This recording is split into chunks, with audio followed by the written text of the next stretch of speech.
मेरे प्रिय आत्मन, मुल्ला नसरुद्दीन चाबी बाहर ढूंढ रहा था, तुम सुख बाहर ढूंढ रहे हो। लेकिन जिस भीतर की मैं बात कर रहा हूं, वो भीतर क्या है?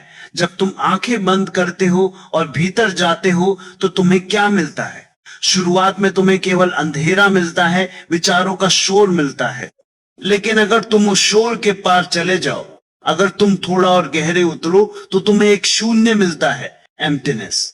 यही वह जगह है जहां से तुम डर कर वापस भाग आते हो। तुम्हें लगता है कि यह शून्य मौत जैसा है, तुम्हें लगता है कि अगर मैं इसमें गिर गया तो मैं मिट जाऊंगा। लेकिन मैं तुमसे कहता हूं, यह शून्य खालीपन नहीं है, यह महाशून्य है। यह वह गर्भगृह है जहां से सारा अस्तित्व पैदा हुआ है। अंग्रेजी भाषा में एक बहुत सुंदर शब्द है, अलोन।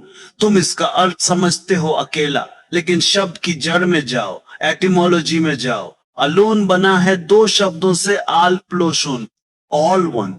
जब तुम पूरी तरह अकेले होते हो, तब तुम सबके साथ एक हो जाते हो। जब तक तुम अकेले लोनली हो, तुम दुनिया से कटे हुए हो। लेकिन जब तुम एकांत सॉलिट्यूड में हो, तुम ब्रह्मांड के साथ एक हो। फर्क बहुत बारीक है। लोनलीनेस, अकेलापन, एक नकारात्मक अवस्था है, नेगेटिव स्टेट। यह कहती है मेरे पास कोई नहीं है, मैं गरीब हूं, मैं अभागा हूं। सॉलिट्यूड, एकांत, एक सकारात्मक अवस्था है, पॉजिटिव स्टेट। यह कहती है मैं पूरा हूं, मुझे किसी की कमी नहीं खल रही। मैं अपनी ही उपस्थिति, प्रेजेंस से भरा हुआ हूं। अकेलापन अंधेरा है, एकांत अपना ही प्रकाश है। अकेलापन एक बीमारी है जिसमें तुम दूसरे की तलाश करते हो। एकांत एक स्वास्थ्य है जिसमें तुम खुद को पा लेते हो। तुम्हारी समस्या ये है कि तुम अपने होने, बीइंग को नहीं जानते। तुम केवल अपने संबंधों, रिलेशंस को जानते हो। तुम जानते हो कि तुम किसी के पिता हो, किसी के पति हो, किसी के बेटे हो। ये सब संबंध हैं। अगर मैं तुम्हारे सारे संबंध काट दूं, तुम न किसी के पिता रहो, न पति, न बेटे, न मित्र, तो तुम क्या हो? What are you then? तब तुम केवल एक चेतना हो, एक शुद्ध दर्पण, अ प्योर मिरर। दर्पण का अपना कोई चेहरा नहीं होता। जब कोई सामने आता है, दर्पण उसे दिखाता है। जब कोई चला जाता है, दर्पण खाली हो जाता है। दर्पण कभी रोता नहीं कि अरे वो सुंदर चेहरा चला गया, अब मैं अकेला हूं। दर्पण कभी चिल्लाता नहीं कि अरे कोई आओ, मेरे सामने खड़े हो जाओ, मुझे अकेलापन लग रहा है। नहीं, दर्पण अपनी खालीपन में भी पूर्ण है। वो अपनी मिररनेस, दर्पणता में स्थित है। तुम्हें अपने भीतर उसी दर्पण को खोजना है। वही साक्षी है, द विटनेस। साक्षी कभी अकेला नहीं होता, क्योंकि साक्षी ही सब कुछ है। जब तुम ध्यान में बैठते हो तो तुम क्या करते हो? तुम अपने अकेलेपन को देखना शुरू करते हो। तुम भागते नहीं, तुम मोबाइल नहीं उठाते। तुम कहते हो आओ आज मैं इस अकेलेपन को ही देखूंगा, इसका स्वाद क्या है, ये कैसा लगता है। और जैसे ही तुम इसे देखना शुरू करते हो, एक कीमिया, अल्चमी घटती है, जादू होता है। देखते ही देखते वो अकेलापन जो दर्द दे रहा था पिघलने लगता है और उसकी जगह एक गहरी शांति, एक आनंद लेने लगता है। ऊर्जा वही है, बस तुम्हारा नजरिया बदल गया। पहले तुम मांग रहे थे, अब तुम हो। मांगना दुख है, होना आनंद है। डिसायर इज सरो, बीइंग इज ब्लिस। समय, टाइम के साथ इसका गहरा संबंध है। अकेलापन हमेशा अतीत या भविष्य में होता है। या तो तुम याद कर रहे हो मेरी पत्नी मर गई, वह कितनी अच्छी थी, अतीत। या तुम उम्मीद कर रहे हो काश कोई मिल जाए, भविष्य। लेकिन एकांत, एकांत हमेशा अभिनव में होता है। इस क्षण में जब तुम पूरी तरह यहाँ हीर होते हो, तो तुम अकेले नहीं होते, तुम अस्तित्व से भरे होते हो। हवा तुम्हें छू रही है, पंछी गा रहे हैं, तुम्हारे भीतर सांस चल रही है। तुम जुड़े हुए हो, कनेक्टेड। इंसान ने परमात्मा को पिता या प्रेमी के रूप में क्यों कल्पित किया? कभी सोचा है? तुमने भगवान को फादर कहा, बेलोवेड कहा, क्यों? ताकि तुम्हें अपना अकेलापन न लगे, ताकि तुम सोच सको कि ऊपर कोई है जो मेरा ख्याल रख रहा है। ये तुम्हारा प्रोजेक्शन है, ये तुम्हारा बचकानापन है। तुम आकाश में एक काल्पनिक पिता, इमेजिनरी फादर को बिठाए हुए हो क्योंकि तुम बड़े होने से डरते हो। एक परिपक्व व्यक्ति, एक माचूर सन्यासी भगवान को पिता नहीं मानता। वह भगवान को अस्तित्व, एक्सिस्टेंस मानता है। वह प्रार्थना नहीं करता, वह ध्यान करता है। प्रार्थना में दो लोग चाहिए, भक्त और भगवान। वहां द्वैत, डुअलिटी है। ध्यान में केवल एक बचता है, वहां अद्वैत, नॉन डुअलिटी है। जब तुम गहरे ध्यान में उतरते हो तो तुम पाते हो कि जिसे तुम मैं कहते थे वो तो है ही नहीं। वो मैं, ईगो तो समाज का दिया हुआ एक विचार था। जब मैं ही नहीं बचा तो अकेला कौन होगा? Who is there to be lonely? अकेलापन अहंकार की छाया है, एकांत आत्मा का स्वभाव है। बुद्ध अकेले हैं, लेकिन अकेलेपन में नहीं, वे कैवल्य में हैं। महावीर अकेले हैं, वे भीड़ में भी अकेले हैं। और तुम एकांत में भी भीड़ लेकर बैठे हो। तुम हिमालय की गुफा में भी बैठ जाओ तो तुम्हारी खोपड़ी में पूरा बाजार चलता रहता है। तुम वहां भी सोचोगे कि लोग क्या कह रहे होंगे, मेरी फोटो अखबार में छपी होगी कि नहीं। तो जगह बदलने से कुछ नहीं होगा, स्पेस बदलने से कुछ नहीं होगा। स्टेट ऑफ माइंड, मनोदशा बदलनी होगी। तुम्हें अपने आप से प्रेम करना सीखना होगा। सेल्फ लव, ये शब्द मैंने जानबूझकर चुना है और समाज इसे गाली मानता है। समाज कहता है स्वयं से प्रेम करना स्वार्थ है। मैं कहता हूं स्वयं से प्रेम करना ही प्रार्थना है, क्योंकि तुम परमात्मा की कृति हो। अगर तुम कृति से प्रेम नहीं कर सकते तो कृतिकार, क्रिएटर से कैसे करोगे? अगर तुम अपने साथ 1 घंटा नहीं बैठ सकते तो तुम दूसरे से ये उम्मीद कैसे करते हो कि वो तुम्हारे साथ पूरी जिंदगी बिता दे? तुम खुद के लिए इतने बोरिंग हो और तुम चाहते हो कि दूसरा तुम में इंटरेस्ट ले। ये अन्याय है। पहले तुम अपने लिए तो रोचक, इंटरेस्टिंग बनो। अपने भीतर इतना रस पैदा करो, इतना संगीत पैदा करो कि तुम्हें अपनी ही कंपनी में मजा आने लगे। जब तुम अपने साथ खुश हो जाते हो तब तुम मुक्ति, फ्रीडम को उपलब्ध होते हो। तब तुम किसी पर निर्भर नहीं रहते, और जो निर्भर नहीं है वही प्रेम कर सकता है। गुलाम प्रेम नहीं कर सकते, गुलाम केवल बेड़ियां बदलते हैं। अभी तुम एक गुलाम हो जो मालिक ढूंढ रहा है। कभी पत्नी मालिक बन जाती है, कभी पति मालिक बन जाता है, और तुम संघर्ष करते हो। कैवल्य, सॉलिट्यूड तुम्हें मालिक बनाता है, master of your own destiny. यह जो अस्तित्व है यह परस्पर निर्भर, इंटरडिपेंडेंट है। तारे, फूल, नदियां, इंसान सब एक जाल में गुंथे हुए हैं। हम अलग नहीं हैं, हम एक महासागर की लहरें हैं। लहर को लगता है कि वह अकेली है। अगर लहर नीचे झांक कर देखे तो पाएगी कि वह तो सागर से जुड़ी है। अकेलापन लहर का भ्रम है, एकांत सागर का सत्य है। तुम लहर की तरह सतह पर जी रहे हो, इसलिए डर रहे हो। गहरे उतरो, डीप डीप, वहां तुम पाओगे कि तुम ही सब कुछ हो। अहम ब्रह्मास्मि, मैं ही ब्रह्म हूं। ये अहंकार की घोषणा नहीं है, ये अनुभव की घोषणा है। जब तुम ये जान लेते हो तो डर कैसा? फिर तुम जंगल में रहो या बाजार में, कोई फर्क नहीं पड़ता। तुम्हारा एकांत तुम्हारे भीतर एक कवच, आर्मोर बन जाता है। कोई तुम्हें छू नहीं सकता, कोई तुम्हें गंदा नहीं कर सकता। कमल के फूल की तरह पानी में रहता है पर पानी उसे गीला नहीं करता। तुम्हें इस अवस्था को साधना होगा, यह रातों रात नहीं मिलती। तुम्हें धीरे धीरे भीड़ से हटना होगा, शारीरिक रूप से नहीं, मानसिक रूप से। तुम परिवार में रहो, नौकरी करो, बच्चे पालो, लेकिन भीतर एक कोना ऐसा रखो जहां कोई प्रवेश ना कर सके। आ प्राइवेट सैंक्चुरी, जहां तुम अपनी चप्पलें बाहर उतार कर जाओ, जहां तुम अपनी पत्नी, अपने बच्चे, अपना धन, अपना धर्म सब बाहर छोड़ कर जाओ। दिन में कम से कम 1 घंटा सिर्फ अपने लिए। उस 1 घंटे में तुम दुनिया के लिए मर जाओ और दुनिया तुम्हारे लिए मर जाए। उस 1 घंटे में जो ऊर्जा इकट्ठी होगी वो तुम्हारे बाकी के 23 घंटों को रोशन कर देगी। तब तुम्हारे चेहरे पर एक अलग चमक होगी, तुम्हारी आंखों में एक गहराई होगी। लोग तुम्हारे पास आएंगे, वे पूछेंगे तुम्हारे पास क्या है, तुम इतने शांत कैसे हो? मक्खियां वहां आती है जहां शहद होता है। अभी तुम मक्खी हो, दूसरे को ढूंढ रहे हो, शहद बनो, फिर तुम्हें किसी को ढूंढने नहीं जाना पड़ेगा। दुनिया तुम्हारे पास आएगी, लेकिन वो उद्देश्य नहीं है। उद्देश्य है अपने घर वापस लौटना।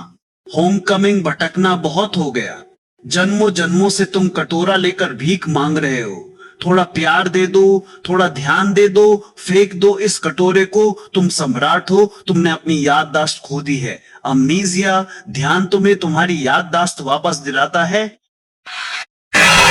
एकांत वो दर्पण है जिसमें तुम अपना असली चेहरा देख पाते हो। भीड़ के दर्पण झूठे हैं। भीड़ तुम्हें वो चेहरा दिखाती है जो वो देखना चाहती है। एकांत तुम्हें वो चेहरा दिखाता है जो तुम हो। डरना मत उस सन्नाटे से जो भीतर मिलेगा। शुरुआत में वो सन्नाटा काटने बाइटिंग वाला लगेगा, क्योंकि उसमें तुम्हारे पुराने घाव उभरेंगे। तुम्हारी दबी हुई पीड़ाएं ऊपर आएंगी, उनसे गुजरना होगा। गो थ्रू इट जैसे सोना आग से गुजरता है। अगर तुम उस पीड़ा से भागोगे नहीं, उसे देख लोगे, तो वह वाष्प बेपर बनकर उड़ जाएगी, और उसके बाद जो बचेगा वह परमानंद है। ब्लिस, सच्चिदानंद, सच्चितानंद। सत्य, ट्रूथ, चेतना, कॉन्शियसनेस और आनंद, ब्लिस, ये तीनों एकांत के फल है। तो आज से अकेलेपन को गाली मत दो, उसे एक अवसर, अपॉर्चुनिटी समझो। जब भी तुम अकेले हो, उत्सव मनाओ, कहो अहोभाग्य, आज मुझे अपने साथ रहने का मौका मिला। इसे व्यर्थ मत गंवाओ, इसे भरो ध्यान से, संगीत से, मौन से। अगले चरण में हम बात करेंगे शरीर की, क्योंकि यह अकेलापन केवल मन में नहीं है, यह तुम्हारे शरीर के रसायनों, केमिस्ट्री में भी बसा है।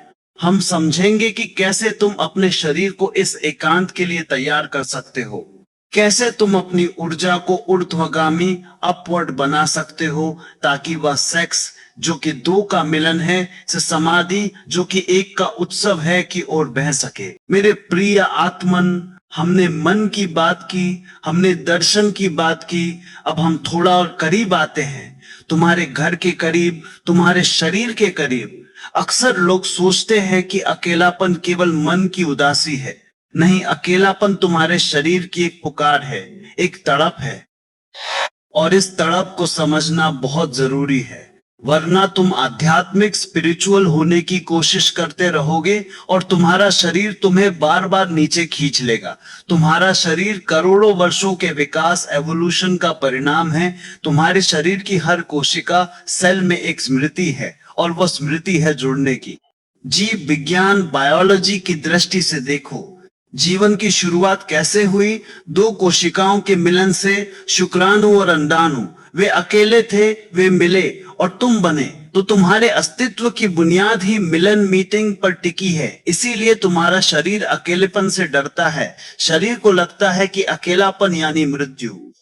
जीव विज्ञान की भाषा में, अगर तुम अकेले रह गए तो तुम रिप्रोड्यूस नहीं कर पाओगे, तुम बच्चे पैदा नहीं कर पाओगे, और तुम्हारी प्रजाति खत्म हो जाएगी। तो प्रकृति ने, नेचर ने तुम्हारे भीतर एक गहरा डर बिठा दिया है, अकेले होने का डर, और एक गहरा आकर्षण बिठा दिया है, दूसरे से मिलने का आकर्षण।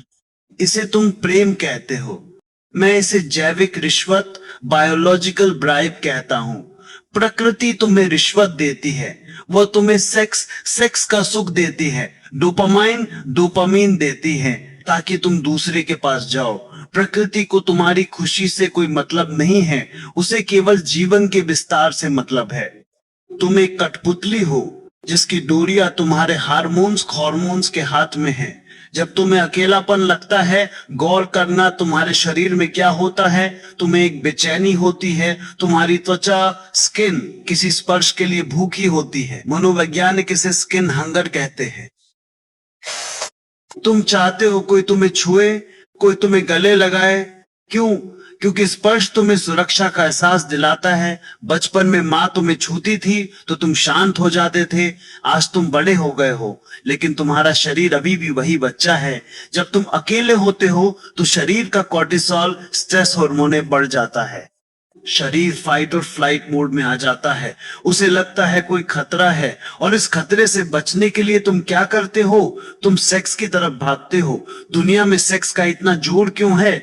क्यों हर विज्ञापन में, हर फिल्म में, हर दिमाग में सेक्स छाया हुआ है? क्या केवल बच्चे पैदा करने के लिए नहीं? बच्चे पैदा करने के लिए तो जीवन में 2-4 बार संभोग काफी है। लेकिन तुम तो पागल हो। तुम सेक्स के पीछे इसलिए भाग रहे हो क्योंकि सेक्स वो इकलौता क्षण है जब तुम अपने अकेलेपन को पूरी तरह भूल जाते हो। संभोग सेक्स के क्षण में क्या होता है? विचार रुक जाते हैं, समय रुक जाता है, अहंकार मिट जाता है, दो शरीर एक हो जाते हैं। उस क्षण में एक छोटा एकांत, मिनी सॉलिट्यूड घटता है, लेकिन वह उधार का है, वह रसायनों का खेल है। जैसी ही ऊर्जा स्खलित रिलीज होती है, तुम वापस जमीन पर गिर जाते हो और तब तुम्हें पहले से ज्यादा अकेलापन लगता है। इसे कहते हैं पोस्ट कॉइटल डिप्रेशन, संभोग के बाद की उदासी। तुमने देखा है जानवर भी संभोग के बाद उदास हो जाते हैं, शांत हो जाते हैं। इंसान तो रोता है भीतर ही भीतर, क्योंकि उसने सोचा था कि इस बार मुझे मिलन मिल जाएगा, लेकिन मिला क्या? केवल थोड़ी सी राहत, जैसे छींक स्नीज आने पर राहत मिलती है, तनाव बाहर निकल गया, लेकिन तुम फिर खाली हो गए। मैं सेक्स के खिलाफ नहीं हूं, लेकिन मैं सेक्स के इस बेहोश उपयोग के खिलाफ हूं। तुम सेक्स का उपयोग नींद की गोली की तरह कर रहे हो, अकेलेपन को सुलाने के लिए, और जो दवा तुम रोज लेते हो उसकी आदत पड़ जाती है, फिर वो असर करना बंद कर देती है। इसीलिए तुम नए साथी ढूंढते हो, नई उत्तेजना ढूंढते हो। तंत्र तांत्रा कहता है तुम्हारे भीतर दो ऊर्जाएं हैं, पुरुष और स्त्री, शिव और शक्ति। अभी तुम बाहर की स्त्री या बाहर के पुरुष को ढूंढ रहे हो, क्योंकि तुम भीतर से बंटे हुए हो। You are split. तुम्हारा आधा हिस्सा बाहर वाले आधे हिस्से को खोज रहा है। यह भिखमंगेपन की निशानी है। एकांत सॉलिट्यूड का अर्थ है अपने भीतर के पुरुष और अपनी भीतर की स्त्री का मिलन हो जाना, इनर इंटरकोर्स। जब तुम्हारी चेतना, कॉन्शियसनेस, तुम्हारी प्राण ऊर्जा, लाइफ फोर्स से मिलती है तो भीतर एक चक्र पूरा हो जाता है। The circle is complete. इसे समझो, जब तुम अकेलेपन में होते हो, तुम्हारी ऊर्जा लीक कर रही होती है, जैसे फटे हुए घड़े से पानी बहता है। तुम अपनी ऊर्जा बाहर फेंक रहे हो, आंखों से दृश्य ढूंढने में, कानों से शब्द सुनने में, जननांगों से संभोग में। तुम एक ओपन सर्किट हो। तुम्हारी बिजली बाहर जा रही है, इसलिए तुम कमजोर महसूस करते हो, तुम ड्रेन्ड महसूस करते हो। लेकिन जब तुम एकांत सॉलिट्यूड में बैठते हो, ध्यान की मुद्रा देखो। बुद्ध कैसे बैठे हैं? पैर बंधे हुए हैं, पद्मासन, हाथ एक दूसरे में गुंथे हुए हैं, आंखें अधी बंद है, रीढ़ सीधी है। यह केवल बैठने का तरीका नहीं है, यह सर्किट बंद, क्लोजिंग द सर्किट करने का तरीका है। उन्होंने अपने हाथ और पैर लॉक कर लिए हैं। अब ऊर्जा बाहर नहीं बह रही, ऊर्जा हाथों से निकलकर वापस शरीर में जा रही है, पैरों से निकलकर वापस शरीर में जा रही है। यह एक बायो इलेक्ट्रिक सर्कल बन गया है। जब ऊर्जा बाहर नहीं जाती तो वह कहां जाएगी? वो भीतर इकट्ठा होने लगती है, वो एक स्तंभ पिलर बन जाती है। और जब ऊर्जा का स्तर बढ़ता है तो वो नीचे के केंद्रों, सेक्स सेंटर से ऊपर उठने लगती है। इसी को कहते हैं ऊर्ध्वगमन, सब्लिमेशन। यही ब्रह्मचर्य का असली अर्थ है। ब्रह्मचर्य का मतलब सेक्स को दबाना नहीं है। ब्रह्मचर्य का मतलब है ऊर्जा का इतना भर जाना कि वह अब दूसरे की तलाश ना करे, बल्कि खुद में ही नृत्य करने लगे। जब यह ऊर्जा ऊपर उठती है और तुम्हारे हृदय, हार्ट और सहस्रार क्राउन तक पहुंचती है तो तुम्हारे शरीर में कुछ रसायन बदलते हैं। विज्ञान अब इसे मान रहा है। ध्यान में तुम्हारे मस्तिष्क में सेरोटोनिन और एंडोर्फिन्स और ऑक्सीटोसिन रिलीज होते हैं। ये वही रसायन है जो तुम्हें प्रेम और सेक्स में मिलते थे, लेकिन अब ये भीतर से आ रहे हैं, बिना किसी बाहरी कारण के। इसे मैं कहता हूं आत्मरति, सेल्फ एक्सटेसी। तुम्हें अब किसी और के स्पर्श की जरूरत नहीं, क्योंकि तुम्हारी अपनी ऊर्जा तुम्हें भीतर से सहला रही है। तुम्हें ऐसा महसूस होगा जैसे तुम किसी गहरे आलिंगन में हो, लेकिन वहां कोई दूसरा नहीं है, तुम अपने ही आलिंगन में हो। एक लोनली शरीर और एक सॉलिटरी शरीर में जमीन आसमान का फर्क होता है। अकेला शरीर तनाव में होता है, उसके कंधे झुके होते हैं, सांस उखड़ी होती है, चेहरे पर एक भूख होती है।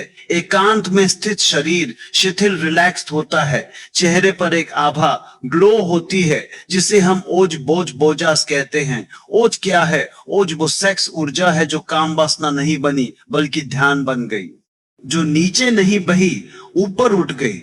ऐसा व्यक्ति चुंबक मैग्नेट बन जाता है। तुम उसके पास बैठोगे तो तुम्हें शांति मिलेगी, तुम्हें लगेगा इस आदमी के पास कुछ है। तुम अभी बहुत गरीब हो, जैविक रूप से गरीब। तुम अपनी ऊर्जा को नाले में बहा रहे हो और फिर शिकायत कर रहे हो कि तुम खाली हो। तुम्हें अपने शरीर का सम्मान करना सीखना होगा। जब तुम्हें अकेलापन लगे तो भागो मत, बैठ जाओ और अपनी सांसों पर ध्यान दो। सांस और ऊर्जा का गहरा संबंध है। जब तुम डरे होते हो अकेलेपन में, तुम्हारी सांस उथली शैलो होती है, छाती से चलती है। जब तुम शांत होते हो एकांत में, तुम्हारी सांस गहरी होती है, नाभि नावल से चलती है। तो शरीर को धोखा दो। हाँ, कभी कभी शरीर को धोखा देना पड़ता है उसे सही रास्ते पर लाने के लिए। जब अकेलापन सताए, जानबूझकर गहरी सांसें लेना शुरू करो, पेट फुलाओ, धीरे धीरे सांस लो, धीरे धीरे छोड़ो। तुम्हारे शरीर को संदेश जाएगा, सब ठीक है, कोई खतरा नहीं है, हम सुरक्षित हैं। तुम्हारा नर्वस सिस्टम शांत हो जाएगा, पारासिम्पैथेटिक मोड हो जाएगा। और एक प्रयोग करो, जब बहुत अकेलापन लगे तो खुद को छुओ, अपने हाथों को अपने चेहरे पर रखो, अपने कंधों को सहलाओ, खुद को गले लगाओ। यह पागलपन लग सकता है, लेकिन यह बहुत गहरा विज्ञान है। तुम्हारा शरीर स्पर्श चाहता है, उसे यह फर्क नहीं पड़ता कि स्पर्श किसी और का है या तुम्हारा अपना। जब तुम खुद को प्रेम से छूते हो तो तुम अपने शरीर से कह रहे हो, मैं हूं ना, मैं तुम्हारे साथ हूं, तुम्हें किसी और की जरूरत नहीं। तुम्हारा शरीर तृप्त हो जाएगा। समाज ने तुम्हें सिखाया है कि खुद को छूना गंदा है। उन्होंने मास्टरबेशन, हस्तमैथुन के खिलाफ इतना जहर भरा है। मैं यहाँ हस्तमैथुन की बात नहीं कर रहा, मैं आत्म प्रेम, सेल्फ लव की बात कर रहा हूं। हस्तमैथुन में तुम किसी और की कल्पना कर रहे होते हो, इसलिए वह भी एक तरह का भागना है। मैं कह रहा हूं, बिना किसी काम वासना के, केवल प्रेम से अपने शरीर का सम्मान करना, जैसे तुम किसी छोटे बच्चे को सहलाते हो। अपनी ऊर्जा को खुद में वापस लाना। जब तुम ऊर्जा को बाहर फेंकना बंद कर देते हो तो तुम एक पावर हाउस बन जाते हो। तब तुम्हारा अकेलापन तुम्हें काटता नहीं बल्कि तुम्हें शक्ति देता है। शेर अकेला क्यों रहता है? क्योंकि उसके पास इतनी शक्ति है कि उसे झुंड की जरूरत नहीं। भेड़ झुंड में क्यों रहती है? क्योंकि वह कमजोर है, उसे डर लगता है। तुम्हारी ऊर्जा जितनी बढ़ेगी, तुम्हारा एकांत उतना ही गहरा होगा। तुम्हें अपने भोजन पर भी ध्यान देना होगा। तुम जैसा अन्न खाते हो वैसा मन बनता है। अगर तुम बहुत उत्तेजक भोजन, मांस, मिर्च, मसाले खाते हो तो शरीर में बेचैनी पैदा होगी। वो बेचैनी तुम्हें बाहर धकेलेगी। जाओ, कुछ करो, किसी से लड़ो, किसी से मिलो। एकांत के लिए सात्विक भोजन हल्का सुपाच्य मदद करता है। यह तुम्हें शांत रखता है। याद रखो, तुम्हारा शरीर मंदिर है और एकांत उस मंदिर का देवता है। अगर मंदिर गंदा है, शोर शराबे से भरा है, तो देवता वहां नहीं टिकेगा। शरीर को साफ करो, शुद्ध करो, तनाव मुक्त करो। नाचो। नृत्य एक बहुत बड़ी औषधि है। जब तुम अकेले हो तो कोई म्यूजिक लगाओ और नाचो। पागलों की तरह पूरे शरीर को हिला दो। तुम्हारे शरीर में जो अकेलेपन का जहर जमा है वो पसीने के साथ बाहर निकल जाएगा। तुम्हारी रुकी हुई ऊर्जा, स्टैग्नेंट एनर्जी बहने लगेगी, और जब ऊर्जा बहती है तो वो संगीत बन जाती है।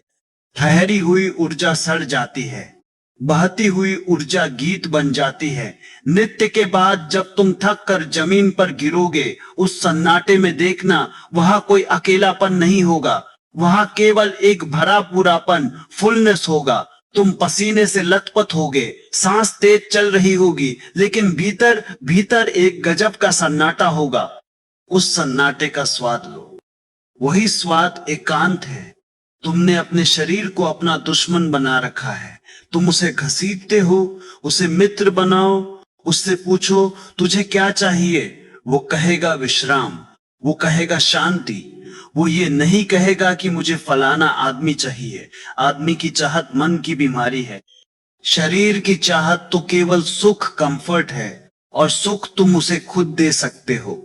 तो मेरे प्रिय आत्मन, इस विज्ञान को समझो, अपने रसायनों को बदलो, अपनी ऊर्जा को कच्चे तेल, सेक्स से पेट्रोल, लव और फिर प्रकाश, सुपर कॉन्शियसनेस में बदलो। यह रिफाइनरी तुम्हारे भीतर है, इसे चालू करो। जब तुम्हारा शरीर एकांत को स्वीकार कर लेता है तो मन की क्या मजाल कि वह विरोध करे। मन तो शरीर का ही सूक्ष्म रूप है। जड़ें शरीर शांत होंगी तो पत्ते, मन अपने आप शांत हो जाएंगे। अगले भाग में मैं तुम्हें एक विधि, टेक्निक दूंगा। जैसे मैंने मृत्यु के लिए विधि दी थी, वैसे ही अकेलेपन को एकांत में बदलने के लिए एक बहुत शक्तिशाली विधि है, द मिरर मेडिटेशन, दर्पण ध्यान। यह तुम्हें अपने ही चेहरे से प्यार करना सिखाएगा। यह तुम्हें उस अजनबी से मिलाएगा जो तुम्हारे भीतर बैठा है। तैयार हो जाओ। प्रयोगशाला, लैबोरेटरी खुलने वाली है। सिद्धांत बहुत हो गए, अब प्रयोग की बारी है। मेरे प्रिय आत्मन, बातें बहुत हो गई, शब्दों से प्यास नहीं बुझती। तुम्हें पानी तक जाना होगा, झुकना होगा और अंजुरी भरकर पीना होगा। मैं तुम्हें वह घाट दिखाने आया हूं जहां तुम अपनी प्यास बुझा सकते हो। तुम्हारी समस्या क्या है? तुम अपने आप से डरते हो, तुम अपने चेहरे का सामना नहीं कर सकते, इसीलिए तुम दूसरे के चेहरों में उलझे रहते हो। आज मैं तुम्हें एक विधि दे रहा हूं, स्वयं का सामना करने की विधि। ये विधि थोड़ी डरावनी हो सकती है, क्योंकि पहली बार तुम उस अजनबी से मिलोगे जो तुम्हारे भीतर छिपा है। इस विधि का नाम है दर्पण ध्यान, मिरर मेडिटेशन। प्रयोग का समय, रात का समय सबसे उपयुक्त है। जब दुनिया सो जाए, जब शोर थम जाए, अपने कमरे को बंद कर लो। यह सुनिश्चित करो कि अगले 40 मिनट तक कोई तुम्हें परेशान ना करे। अपना फोन बंद कर दो। तैयारी, प्रिपरेशन, कमरे में पूरा अंधेरा कर दो। एक बड़ा आईना, मिरर सामने रखो। आईने के पास एक मोमबत्ती, कैंडल जलाओ। मोमबत्ती को इस तरह रखो कि उसकी लौ फ्लेम सीधे आईने में ना दिखे, लेकिन उसका प्रकाश तुम्हारे चेहरे पर पड़े। आईना तुम्हारे चेहरे को दिखाए, लेकिन मोमबत्ती की लौ को नहीं। इससे एक रहस्यमय वातावरण बनेगा। बिजली की रोशनी बहुत तीखी होती है, मोमबत्ती की रोशनी जीवंत होती है। विधि के चरण, द स्टेप्स। पहला चरण, एकटक देखना।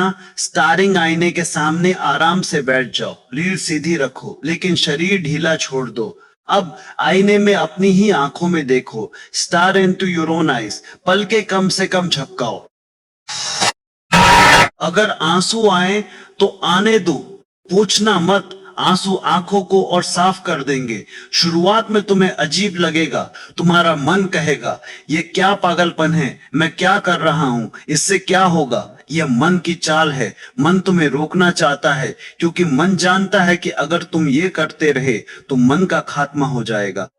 मन की मत सुनो, बस देखते रहो। अपनी पुतलियों, ड्यूपल्स की गहराई में उतरते जाओ।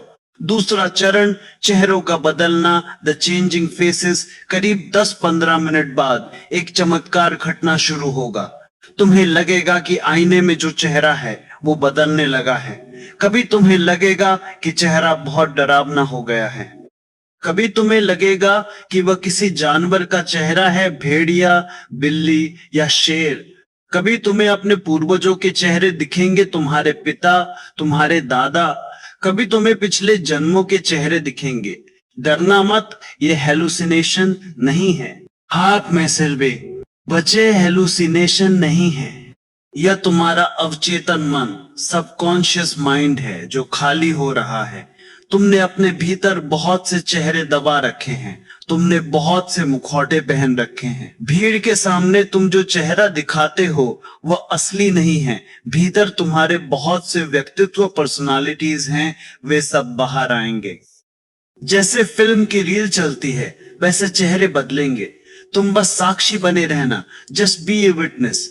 निर्णय मत लेना कि यह चेहरा बुरा है या यह चेहरा अच्छा है, बस देखते जाओ। जैसे तुम कोई फिल्म देख रहे हो, अगर तुम डरे और तुमने आंखें बंद कर ली या उठ गए तो तुम चूक जाओगे, उस डर के पार जाना है।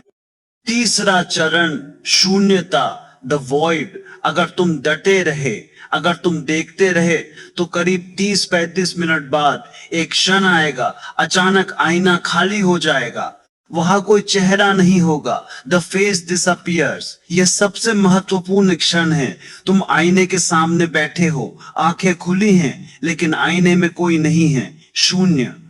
जब आईने में चेहरा गायब होता है, उसी क्षण तुम्हारे भीतर से अहंकार गायब हो जाता है, क्योंकि चेहरा अहंकार की पहचान है। मैं ये हूं, ये भाव चेहरे से जुड़ा है। जब चेहरा नहीं दिखता तो मैं कौन हूं का उत्तर सन्नाटा हो जाता है। उस क्षण में तुम एक गहरा सन्नाटा महसूस करोगे, एक ऐसा सन्नाटा जो तुमने कभी अनुभव नहीं किया। तुम अकेले होगे, लेकिन वहां कोई अकेलापन, लोनलीनेस नहीं होगा। वहां केवल विशुद्ध होना, प्योर बीइंग होगा। तुम पाओगे कि तुम शरीर नहीं हो, तुम चेहरा नहीं हो, तुम वो देखने वाला तस्वीर हो जो अदृश्य है। यह अनुभव तुम्हें हिला देगा, यह तुम्हें पागल कर सकता है दिव्य पागलपन में। तुम हंस पड़ोगे, तुम देखोगे कि जिस मैं को तुम इतना सजा रहे थे वो तो आईने का धोखा था। असली तुम तो वो आकाश है जिसमें कोई चेहरा नहीं बनता। दूसरा प्रयोग, अकेलेपन का नामकरण, रे लेबलिंग लोनलीनेस। अगर दर्पण ध्यान बहुत डरावना लगे तो एक सरल प्रयोग करो। जब भी तुम्हें अकेलापन महसूस हो, उदासी घिरे, अपनी आंखें बंद करो और देखो कि यह अकेलापन शरीर में कहां हो रहा है। क्या पेट में है, क्या छाती में है, उसे महसूस करो और फिर उसका नाम बदल दो। अभी तुम कहते हो मुझे अकेलापन, लोनलीनेस लग रहा है, यह शब्द ही गलत है, यह शब्द नकारात्मक है। अपने मन से कहो, नहीं, यह अकेलापन नहीं है, यह एकांत, सॉलिट्यूड है, यह शांति, साइलेंस है, यह अवकाश, स्पेस है। शब्दों में जादू होता है। जैसे ही तुम अकेलापन को एकांत कहते हो, तुम्हारे भीतर का रसायन बदल जाता है। तुम उदास नहीं होते, तुम प्रसन्न होने लगते हो। तुम कहते हो, वाह, शांति है, कोई शोर नहीं, कोई मुझे तंग करने वाला नहीं, मैं आजाद हूं। जैसे तुम एक खाली कमरे में जाओ, अगर तुम सोचो यहां कोई नहीं है, कितना काटने वाला सन्नाटा है, तो तुम भूत प्रेतों से डरने लगोगे। लेकिन अगर तुम सोचो, वाह, यहां कोई नहीं है, कितनी शांति है, मैं यहां आराम कर सकता हूं, तो तुम रिलैक्स हो जाओगे। स्थिति वही है, कमरा खाली है, नजरिया बदल गया। दुख तथ्यों, फैक्ट्स में नहीं होता, दुख व्याख्या, इंटरप्रिटेशन में होता है। तुमने अपने अकेले रहने की व्याख्या दुख की तरह की है। व्याख्या बदल दो, कहो ये मेरी स्वतंत्रता है। प्रयोग के बाद जब तुम इन प्रयोगों को करोगे तो धीरे धीरे तुम पाओगे कि अब तुम्हें भीड़ की तलब नहीं लगती। अब तुम घर में अकेले बैठकर भी मुस्कुरा सकते हो।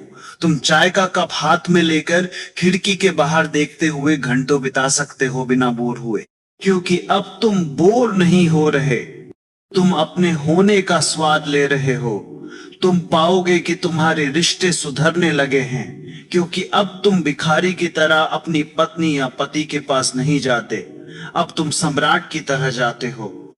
मैं खुश हूं और मैं अपनी खुशी तुम्हारे साथ बांटने आया हूं। तब तुम्हारे बीच का कलह खत्म हो जाएगा, तब तुम एक दूसरे को स्पेस दोगे। प्रेम में स्पेस देना बहुत जरूरी है। दो पेड़ अगर बहुत पास पास उग आए तो दोनों मर जाते हैं, उन्हें बढ़ने के लिए दूरी चाहिए। एकांत तुम्हें वो दूरी देता है। तो आज रात साहस जुटाओ, मोमबत्ती जलाओ और सामना करो उस आदमी का जो आईने में है। बरसों से तुम उससे भागे हो, आज उससे हाथ मिला लो, गले मिल लो, कहो मैं तुम्हें स्वीकार करता हूं, तुम जैसे भी हो मेरे हो। आत्म स्वीकृति, सेल्फ एक्सेप्टेंस ही क्रांति है। जिस दिन तुमने खुद को स्वीकार कर लिया, उस दिन पूरी दुनिया तुम्हें स्वीकार कर लेगी। और अगर दुनिया ना भी करे तो तुम्हें धेला भर फर्क नहीं पड़ेगा। अगले भाग में हम तुम्हारे प्रश्नों को लेंगे। एक साधक का प्रश्न है जो शायद तुम्हारे मन में भी उठ रहा होगा, ओशो, अगर मैं एकांत में चला गया तो क्या मैं स्वार्थी नहीं हो जाऊंगा? क्या जिम्मेदारियों से भागना ठीक है? हम इस अपराध बोध गिल्ट का ऑपरेशन करेंगे। तैयार रहना, दर्पण झूठ नहीं बोलता। मेरे प्रिय आत्मन, मेरे पास एक प्रश्न आया है। यह प्रश्न तुम्हारे समाज के उस गहरे घाव से निकला है जिसे कर्तव्य, ड्यूटी और त्याग, सैक्रिफाइस के सुंदर शब्दों से ढका गया है। प्रश्न पूछने वाले ने लिखा है, ओशो, आपकी बातें सुनकर मन को शांति मिलती है, लेकिन एक डर भी लगता है। अगर मैं अपने एकांत में इतना आनंदित हो गया, अगर मैं खुद से ही इतना प्रेम करने लगा, तो क्या मैं स्वार्थी, सेल्फिश नहीं हो जाऊंगा? मेरे परिवार का क्या होगा? मेरी पत्नी, मेरे बच्चे, मेरे बूढ़े माँ बाप, क्या मैं उनसे दूर नहीं हो जाऊंगा? क्या ये पलायन नहीं है? सुनो, और बहुत गौर से सुनो, क्योंकि ये प्रश्न तुम्हारे अहंकार और तुम्हारी कंडीशनिंग संस्कारों की आखिरी ढाल है। तुम्हें बचपन से सिखाया गया है कि स्वार्थी होना पाप है। तुम्हें सिखाया गया है कि त्याग करना महानता है। माँ ने बच्चों के लिए अपना जीवन त्याग दिया, वाह कितनी महान माँ है। पिता ने परिवार के लिए अपनी खुशियां मार दी, वाह कितने महान पिता है। मैं तुमसे कहता हूं, ये महानता नहीं है, ये आत्महत्या है और ये मूर्खता है। जरा सोचो, एक माँ जिसने अपनी सारी खुशियां त्याग दी, जो हमेशा दुखी रही, जिसने कभी अपने लिए नहीं जिया, वह अपने बच्चों को क्या देगी? वह उन्हें दूध के साथ दुख पिलाएगी, वह उन्हें अपराध बोध, गिल्ट पिलाएगी। वह हर दिन उन्हें याद दिलाएगी, देखो मैंने तुम्हारे लिए क्या क्या नहीं किया, मैंने अपना जीवन बर्बाद कर दिया तुम्हारे लिए। और बच्चे उस बोझ के नीचे दब जाएंगे। वे अपनी माँ से प्रेम नहीं करेंगे, वे उससे डरेंगे, वे उससे बचने की कोशिश करेंगे, क्योंकि माँ एक जिंदा लाश बन गई है जो अब दूसरों का खून चूस रही है। त्याग हमेशा बदला, रिवेंज मांगता है। अगर तुमने किसी के लिए त्याग किया है तो तुम उसे माफ नहीं कर पाओगे। तुम चाहोगे कि वह भी तुम्हारे लिए तड़पे। तुम पूछते हो, क्या मैं स्वार्थी नहीं हो जाऊंगा? मैं कहता हूं, हाँ, हो जाओ स्वार्थी, बी सेल्फिश, लेकिन मेरे स्वार्थ का अर्थ समझो। स्वार्थ का अर्थ है, स्वार्थ के अर्थ को पाना, स्वयं को पाना। जैसे एक दिया जलता है, क्या दिया स्वार्थी है? वो अपने तेल से जलता है, अपनी बाती से जलता है, अपनी लौ को संभालता है, वह अपने में केंद्रित है। लेकिन क्योंकि वह जल रहा है, उसका प्रकाश चारों तरफ फैलता है, वह प्रकाश दूसरों के काम आता है। अगर दिया कहे, मैं बहुत परोपकारी हूं, मैं अपना तेल नहीं जलाऊंगा, मैं अपनी बाती नहीं जलाऊंगा, मैं तो बस दूसरों की सेवा करूंगा, तो वह बुझ जाएगा। और बुझा हुआ दिया किसी के काम नहीं आता। तुम सब बुझे हुए दिए हो और तुम कोशिश कर रहे हो दूसरों को रास्ता दिखाने की, अंधे अंधों का नेतृत्व कर रहे हैं। तुम खुद दुखी हो और तुम पत्नी को सुख देने की कोशिश कर रहे हो। तुम खुद तनाव में हो और तुम बच्चों को शांति देना चाहते हो। जो तुम्हारे पास है ही नहीं, तुम उसे दोगे कैसे? तुम केवल अपना दुख बांट सकते हो, अपनी बेचैनी बांट सकते हो, और वही तुम कर रहे हो। तुम घर लौटते हो थके हारे, चिड़चिड़े, और फिर तुम कहते हो, मैं परिवार के लिए खट रहा हूं। तुम परिवार पर एहसान कर रहे हो, और एहसान प्रेम का दुश्मन है। प्रेम कभी एहसान नहीं जताता। प्रेम तो आनंद से भरता है। अगर तुम ध्यान में उतरोगे, अगर तुम अपने एकांत में मस्त हो जाओगे, तो क्या होगा? तुम खुश रहोगे, तुम्हारे चेहरे पर मुस्कुराहट होगी, तुम्हारी आंखों में चमक होगी, तुम्हारे भीतर एक गीत होगा। और जब ऐसा आदमी घर पहुंचता है तो वह घर को मंदिर बना देता है। उसके बच्चे उसके पास आना चाहेंगे, उसकी पत्नी उसके पास बैठना चाहेगी, क्योंकि वो फूल बन गया है। और फूल के पास खुशबू लेने सब आते हैं। क्या फूल स्वार्थी है क्योंकि वो खिला है? नहीं, फूल का खिलना ही उसका परोपकार है। तुम्हारा आनंदित होना ही दुनिया की सबसे बड़ी सेवा है। एक खुश व्यक्ति वातावरण में ऐसी तरंगे, विब्रेशंस छोड़ता है जो हजारों लोगों को ठीक कर सकती है। तुम पूछते हो, क्या मैं परिवार से दूर नहीं हो जाऊंगा? नहीं, अभी तुम परिवार के पास हो ही नहीं। अभी तुम केवल एक भूमिका, रोल निभा रहे हो, पति की, पिता की। यह नाटक है। भीतर से तुम उबे हुए हो, भीतर से तुम भागना चाहते हो। जब तुम एकांत को पालोगे तो तुम पहली बार अपनी पत्नी के पास होगे, बिना किसी मांग के, बिना किसी शिकायत के। अभी तुम पत्नी को इसलिए प्यार करते हो क्योंकि वो तुम्हारी सेवा करती है या तुम्हारी वासना मिटाती है। ये प्यार नहीं, ये सौदा है। जब तुम एकांत में पूर्ण हो जाओगे तब तुम पत्नी को इसलिए प्यार करोगे क्योंकि वह वो है। तुम उसके होने का सम्मान करोगे, तुम उसे स्वतंत्रता दोगे, क्योंकि जो खुद स्वतंत्र है वही दूसरों को स्वतंत्रता दे सकता है। गुलाम तो दूसरों को भी गुलाम बनाना चाहता है। तुम्हें डर है कि अगर मुझे अकेले में मजा आने लगा तो मैं रिश्तों को छोड़ दूंगा। यह डर बताता है कि तुम्हारे रिश्ते कितने कमजोर हैं। यह डर बताता है कि तुम केवल मजबूरी में साथ हो। अगर मुझे बाहर खाना मिल गया तो मैं घर का खाना क्यों खाऊंगा? यह भूख का तर्क है, लेकिन प्रेम भूख नहीं है। प्रेम ऐश्वर्य, लक्ष्यरी, भोग मिट जाने के बाद जो बचता है वो प्रेम है। जब तुम अकेलेपन से भर जाते हो तब तुम किसी के साथ इसलिए रहते हो क्योंकि उसके साथ रहने में आनंद है, जरूरत नहीं। और वही सच्चा संबंध है। तुम्हारे तथा कथित कर्तव्य, ड्यूटी, यह बहुत गंदा शब्द है। ड्यूटी यह शब्द प्रेम की हत्या करता है। मुझे पत्नी के पास जाना है, ये मेरी ड्यूटी है। जरा सोचो, अगर तुम अपनी पत्नी से कहो मैं तुम्हें प्यार करता हूं क्योंकि ये मेरा कर्तव्य है, ये मेरा धर्म है, तो क्या वो खुश होगी? वह कहेगी भाड़ में गया तुम्हारा कर्तव्य, मुझे प्रेम चाहिए, ड्यूटी नहीं। ड्यूटी में बोझ है, ड्यूटी में बेगार है। तुम घड़ी देखते हो कि कब ड्यूटी खत्म हो। प्रेम में समय का पता नहीं चलता। जब तुम एकांत को उपलब्ध होते हो तुम्हारे सारे कर्तव्य प्रेम में बदल जाते हैं। तुम बूढ़े माँ बाप की सेवा इसलिए नहीं करते कि स्वर्ग मिलेगा या समाज क्या कहेगा। तुम सेवा इसलिए करते हो क्योंकि तुम्हारे भीतर करुणा बह रही है। तुम्हारे पास देने के लिए इतना ज्यादा है कि तुम लुटाना चाहते हो। तुमने पलायन, एस्केपिज्म शब्द का इस्तेमाल किया। लोग कहते हैं सन्यासी भगोड़ा है, मैं कहता हूं संसारी भगोड़ा है।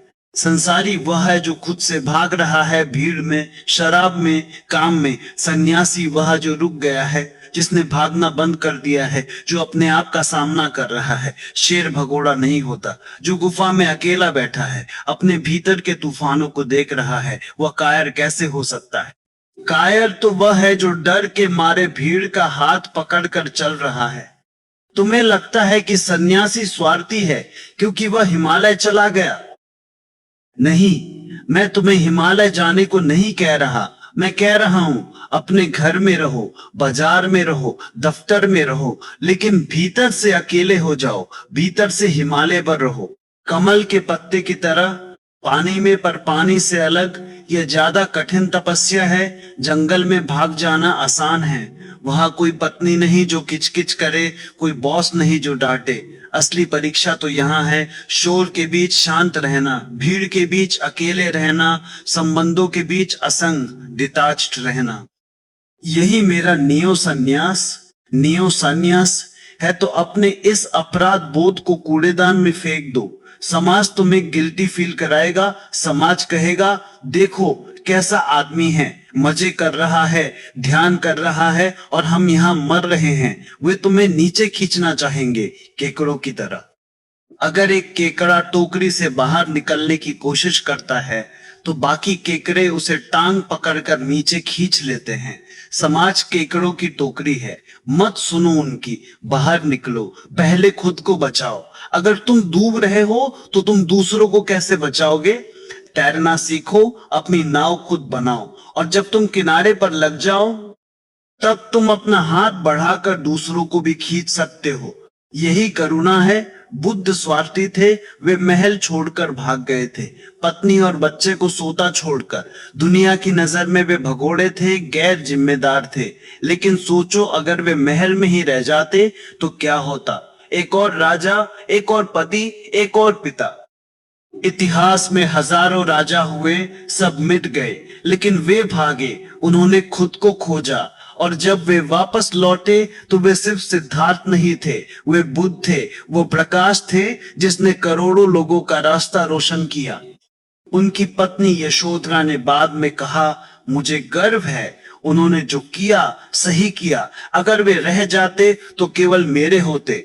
अब वे पूरे जगत के हैं, तुम्हें भी जगत का होना है, लेकिन उसके लिए पहले तुम्हें अपना होना पड़ेगा। जो अपना नहीं हो सका वो किसी का नहीं हो सकता। तो डरो मत।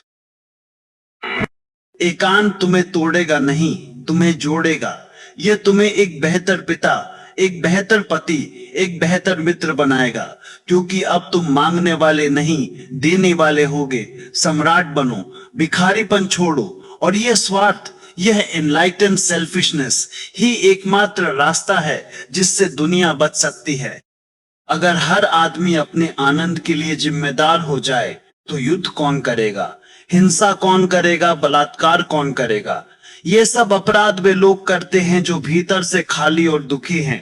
एक आनंदित व्यक्ति किसी को दुख दे ही नहीं सकता। यह असंभव है, जैसे जलते हुए दिए से अंधेरा निकलना असंभव है। तो मेरी दृष्टि में सबसे बड़ा पुण्य है खुश रहना, और सबसे बड़ा पाप है दुखी रहना, क्योंकि तुम्हारा दुख संक्रामक, इन्फेक्शियस है। तुम उसे फैलाते हो। अपनी खुशी को संक्रामक बनाओ। अपने एकांत से जो अमृत निकले उसे बांटो। अगला और अंतिम भाग हम इस चर्चा को पूर्णता देंगे। हम उस बिंदु पर पहुंचेंगे जहां अकेलापन और एकांत दोनों शब्द मिट जाते हैं, जहां केवल एक बचता है, अद्वैत। वही निष्कर्ष है। मेरे प्रिय आत्मन, हम एक लंबी यात्रा से गुजरे हैं। हमने अकेलेपन के अंधेरे नरक को देखा, हमने भीड़ के झूठ को देखा, हमने उस पागल आदमी को देखा जो अपनी परछाई से भाग रहा था, और फिर हमने एकांत की, सॉलिट्यूड की उस ठंडी छांव को महसूस किया। लेकिन यात्रा अभी खत्म नहीं हुई है। एकांत आखिरी मंजिल नहीं है।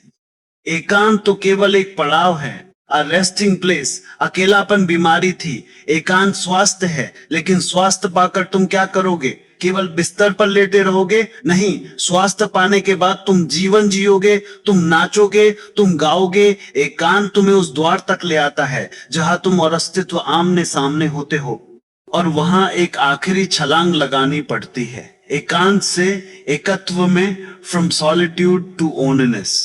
जब तुम अपने एकांत में गहरे उतरते हो, इतने गहरे कि मैं का भाव भी मिटने लगता है, तब एक चमत्कार घटता है। तुम्हें पता चलता है कि तुम अलग हो ही नहीं। तुम उस पेड़ से अलग नहीं हो, तुम उस चांद से अलग नहीं हो, तुम उस हवा से अलग नहीं हो। वही हवा जो वृक्ष में से गुजर रही है तुम्हारे फेफड़ों में भी जा रही है। वही सूरज जो समुद्र को गर्म कर रहा है तुम्हारे खून को भी गर्म कर रहा है। हम सब जुड़े हुए हैं, हम सब एक ही महाप्राण के हिस्से हैं। जैसे एक ही बिजली हजारों बल्बों में जल रही है। बल्ब अलग अलग दिखते हैं, कांच अलग अलग है, लेकिन बिजली एक ही है। एकांत तुम्हें यह अनुभव देता है कि मैं बल्ब नहीं हूं, मैं बिजली हूं। और जिस क्षण तुम बिजली एनर्जी हो जाते हो, उस क्षण तुम पाते हो कि पूरा ब्रह्मांड तुम्हारा परिवार है। अब तुम अकेले लोनली नहीं हो, अब तुम अकेले सॉलिटरी भी नहीं हो, अब तुम सर्वत्र ओमनी प्रेजेंट हो, तुम हर जगह हो। उपनिषद कहते हैं ईशावास्यमिदं सर्वम, ये सब ईश्वर से आच्छादित है। मैं कहता हूं ये सब तुमसे आच्छादित है, क्योंकि तुम और ईश्वर दो नहीं हो। अहंकार ने एक दीवार खड़ी कर दी थी, एक असब तुमसे आच्छादित थी।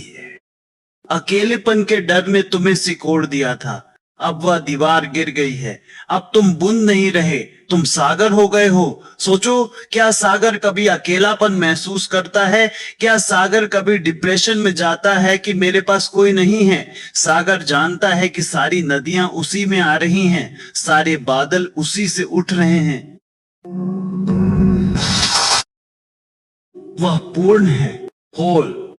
तुम्हें सागर बनना है। आज मैं तुम्हें यहां से एक नई दृष्टि देकर भेजना चाहता हूं। जब तुम यहां से बाहर जाओ तो दुनिया को पुरानी आंखों से मत देखना। उस अजनबी को देखना जो सड़क पर चल रहा है, और सोचना ये मेरा ही कोई रूप है जो मुझसे अनजान है। उस कुत्ते को देखना जो गली में सो रहा है, और सोचना ये भी जीवन है, वही जीवन जो मुझ में धड़क रहा है। जब तुम सबको अपने ही विस्तार के रूप में देखोगे तो प्रेम के लिए किसी कारण की जरूरत नहीं पड़ेगी। प्रेम तुम्हारा स्वभाव बन जाएगा। Love becomes your breathing. तब तुम मांगोगे नहीं, तब तुम लुटाओगे। और गणित यह है, आध्यात्मिक गणित, कि तुम जितना लुटाते हो तुम्हारे पास उतना ही बढ़ता जाता है। कुएं से जितना पानी निकालो नए पानी के स्रोत खुलते जाते हैं। कंजूस कुआं सड़ जाता है, दानी कुआं ताजा रहता है। तुमने अपने अकेलेपन को तिजोरी में बंद करके सड़ा दिया था, अब उस तिजोरी को खोल दो। अपने एकांत की खुशबू को हवाओं में बिखरने दो। जाओ और उत्सव मनाओ। मेरा सन्यास भगोड़ापन नहीं है, मेरा सन्यास उत्सव, सेलिब्रेशन है। मैं तुम्हें उदास संत नहीं बनाना चाहता, उदास संत तो अपराधी हैं, उन्होंने धर्म को भारी कर दिया है। मैं तुम्हें नाचता हुआ संत बनाना चाहता हूं। आ डांसिंग मिस्टिक, हंसो, इतना हंसो कि तुम्हारा पेट दुख जाए और उस हंसी में तुम्हारा अहंकार गिर जाए। नाचो, इतना नाचो कि नर्तक गायब हो जाए, केवल नृत्य रह जाए। गाओ, इतना गाओ कि गीत और गायक एक हो जाए। यही समाधि है। समाधि कोई गंभीर अवस्था नहीं है जहां तुम नाक बंद करके बैठे हो। समाधि तो अस्तित्व के साथ एक लय, रित्म में आ जाना है। तुम्हें डर लगता है कि लोग क्या कहेंगे। लोगों की चिंता छोड़ो, लोग तो सोए हुए हैं, वे तो सपनों में बड़बड़ा रहे हैं। सोए हुए लोगों की राय का क्या मतलब, तुम जाग गए हो। और जागा हुआ आदमी अपनी बांसुरी खुद बजाता है। आज से तुम्हारा अकेलापन तुम्हारा सबसे बड़ा खजाना है। इसे सस्ते में मत बेचना। इसे किसी दो कौड़ी के रिश्ते के लिए या थोड़ी सी काम वासना के लिए मत गवा देना। इसका उपयोग करना ऊंचाई छूने के लिए, सीढ़ी बनाना इसे। और याद रखना, अंत में हम सब अकेले ही जाते हैं। लेकिन जो एकांत को जान लेता है वो जाता नहीं है, वो केवल फैल जाता है, वो विलीन हो जाता है। जैसे धूप निकलती है और ओस की बूंद हवा में विलीन हो जाती है। वो मरती नहीं, वो आकाश हो जाती है।